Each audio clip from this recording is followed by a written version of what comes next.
হযরত শাহজালাল আন্তর্জাতিক বিমানবন্দরে ৩ কর্মকর্তা সাময়িক বরখাস্ত।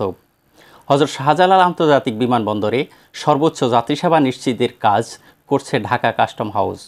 যাত্রীসেবায় ন্যূনতম গাফিলতি বরদাস্ত করা হবে না।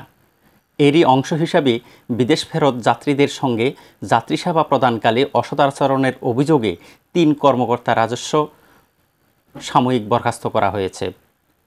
ঢাকা কাস্টমস হাউসের কমিশনার মোবারক খানম ওই ৩ কর্মকর্তাকে বরখাস্ত করেছেন। ৩ কর্মকর্তা হলেন মোহাম্মদ আজিজুর হক, শিমুল চৌধুরী ও আল আমিন।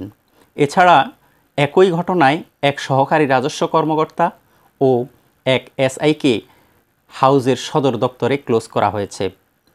ঢাকা কাস্টম হাউস সূত্র মতে 15ই সেপ্টেম্বর বিদেশ ফেরত এক যাত্রীর ব্যাগ চেকিং করেন বরখাস্ত হওয়া কর্মকর্তারা। তারা ওই যাত্রীর ব্যাগ খুলে অযথা হয়রানি করেন। ব্যাগ খুলে কয়েকজন কর্মকর্তা চকোলেট নিয়ে খাওয়া শুরু করেন। বিষয়টি দেখে এক যাত্রী সামাজিক যোগাযোগ মাধ্যমে স্ট্যাটাস দেয়। এরপর যাত্রীর সঙ্গে অসদাচরণের বিষয়টি এনবিআর কাস্টমস কমিশনারের নজরে আসেন। কমিশনার বিষয়টি খতিয়ে দেখে প্রাথমিকভাবে সত্যতা পাওয়ায় তাৎক্ষণিকভাবে ৩ সহকারী রাজস্ব কর্মকর্তাকে সাময়িক বরখাস্ত করেন।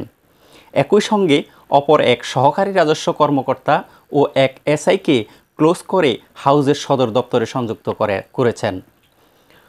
এ বিষয়ে ঢাকা কাস্টমস হাউজের কমিশনার মোবারক খানমের কাছে জানতে চাইলে তিনি বলেন, যাত্রীদের সেবা নিশ্চিত করতে আমরা সর্বদা সচেষ্ট। যাত্রী হয়রানির কারণে ৩ কর্মকর্তাকে সদর দপ্তরে সংযুক্ত করে সাময়িক বরখাস্ত করা হয়েছে।